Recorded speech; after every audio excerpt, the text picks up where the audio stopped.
لەماوەی چەند ساڵێکم ئەو جۆرە فیستیڤالانە ئەنجام دەدەین. ئەم فیستیڤالانە هەم ئامانجی وەرزشی و چالاکی وەرزشیەکان و خستنە ڕووی ئارەزووە وەرزشەکانی یاریزانانە لە هەمان کاتدا بایەقدانە بە بواری گەشتیاری و بژانەوەی گەشتیاری لەو ناوچەیە لە وەرزی زستاندا، چونکە ئێمە زیاتر گەشتیاری هاوینە زیاتر بایەخ دراوە پێشتر، ئەمە دەمانەوێت بیکەینە چاروەرزی ساڵانە بەردەوام بی. ئەم ساڵ جیاواز لە ساڵانی تر یاریزانی نێودەوڵەتی لە ئەمریکا و لە ئەوروپاوە تیمێکیان هاتووە چالاکی وەرزشەکانی خۆیان لەو دەڤەرە دەخەنە ڕوو کە ئەمە وەک خۆیان دەڵێن ئەم ناوچەیە لەبارە لە بواری جابدانی ئەو جۆرە چالاکیانە چالاکی سکی سەربەفێر، خلیسکانی سەربەفێر و لەبارە دەتوانێت ئەو جۆرە چالاکیانە ئەنجام بدرێت. ئەو ساڵ دەمانەوێت بەو شێوەیە ساڵانی دادوو دەمانەوێت فراوانتری بکەین، زیاتری بکەین بۆ ئەوەی ئەو ناوچەیە ببێتە ناوچەیەکی گەشتیاری و وەرزشی و خەڵکێکی زۆری ناوخۆیی و دەرەشی ڕووی لێ بکەن بۆ ئەوەی کەرتی گەشت و گوزار بیتە سەرچاوەیەکی داهات بۆ حکوومەتی هەرێمی کوردستان و بۆ ئەو دەڤەرە بتوانین هەلی کاری زیاتر بۆ هەم نیشتیمانیان دابین بکەین و بەرهێنەری زیاتر ڕوو لەو ناوچەیە بک بتوانین ئەو ناوچەیە بکەینە ناوچەیەکی گەشت و گوزار.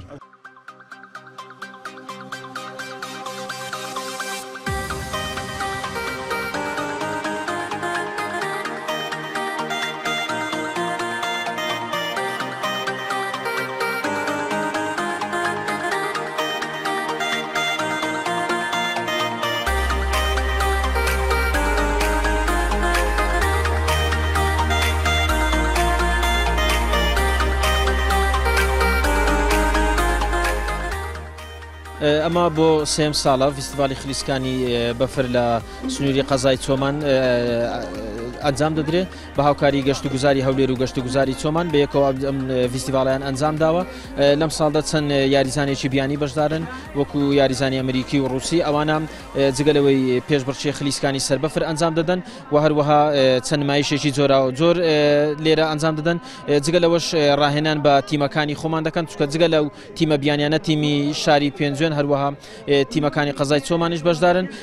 ئامانجیش لە ڕێخستنی ئەم جۆرە فیستیڤاڵانە ئەوەیە کە ئێمە نیشانی دەرەوە بدەین کە دەتوانین گەشت و گوزاری زستانش لە ناوچەکانی کوردستان ئەنجام بدەین.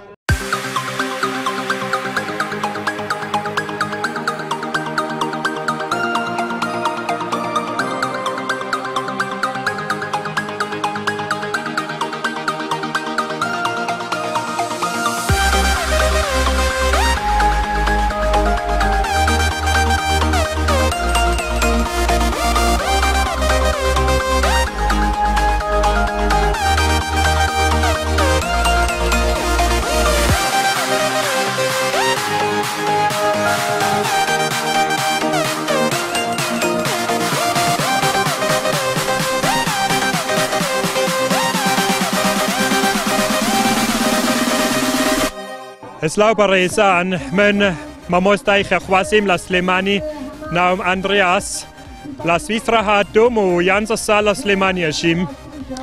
من شاخەوانی بووم و چەند ساڵ هاتووم بۆ ئەو مۆنتیکەی چۆمان بۆ خەڕێکی شاخەوانی بۆ سەرکەوتنی شاخی هەڵگورد و شاخی تر.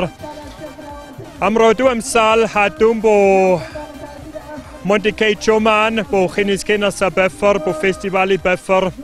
ئەوە شتێکێکی زۆر خۆشە کە لەگەڵ چەمپڕایی نێودەوڵاتی و چەمپڕایی کوردستان خینیسکەینە سەبەفڕەکەم ئێمە هاتیم بۆ سکیکردن و ئەوە شتێکێکی زۆر خۆشە.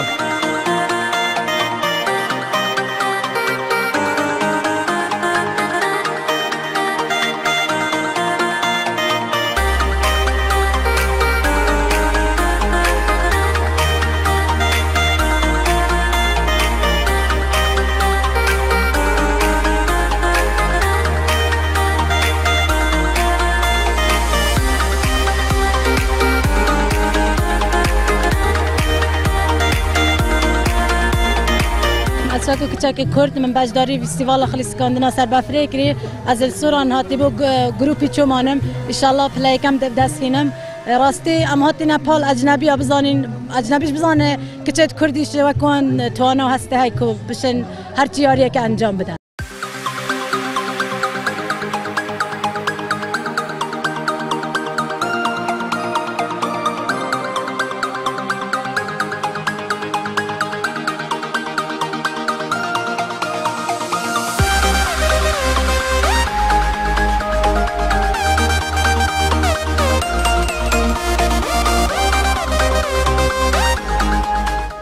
ئێمەکو یاریزانانی خلیسکێنی سەر بەفر لە پێنجۆن بەشداریم فیستیڤالەمان کردووە ئەم یاری خۆ یارێکی جیهانیە بەڵام لە کوردستانە بۆ یەکەم جار لە پێنجۆن سەری هەڵداوە لەسەر دەستی مامۆستا زانیار و مامۆستا مەریوان کە سەردانی ئیسپانیایان کرد بۆ شارەزابوون لەم یاریە ئێمە تقریبەنەوە 5 ساڵ ئەم ستافە 5 ساڵە بەردەوامی لە پرۆڤ و ڕاهێنان بەڵام ئەم ساڵ بەهۆی کەمی بەفربارین و لە سنووری پێنجۆن ئەم فیستیڤال لێ ڕەخرا و حەزمانکە بەشداری بکەین هەرچەندە شوێنەکە بۆ ئێمە زۆر گونجاو نیە چونکە چیەکان ئێمە باریکە ئەبێ بە دەستگایەکە بێن بەفرەتۆ ستاخت بکە بەڵام هەرچۆنێ بوو تازە ئەو ڕێگەمان بڕێ بوو بەشداریمان لە فیستیڤالەکە کرد.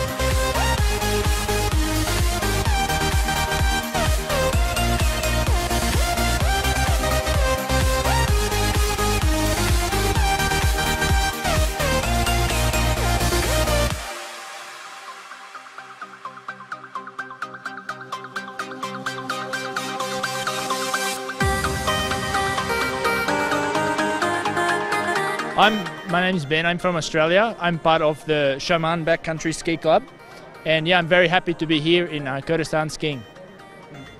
What's the name? Sorry. It's the Shaman Backcountry Ski Club.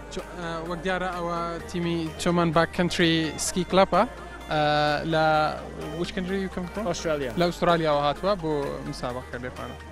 How suitable the environment, or let's say the ground for the ski in this place? It's very suitable, great mountains, and this year there's some good snow up in the valley, so everyone should do themselves a favour and come and visit.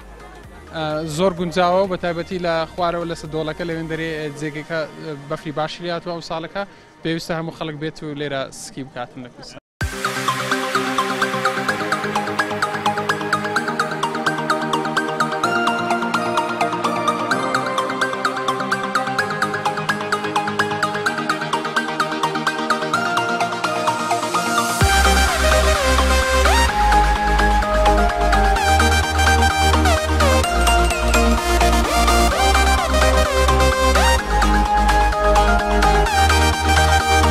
ئێمە وەکو قوتابیانی پەیمانگای تەکنیکی چۆمان هاتوین بۆ ناوچە شاخەویەکانی باڵەکایەتی دیارە بەفرێکی زۆر باریەوە خلیسکانەی بەفرکراوە ئەمەش پشتێنیەکی باشە بۆ ئەوەی پەرە بە گەشتگوزاری دەڤەرەکەمان بدرێت.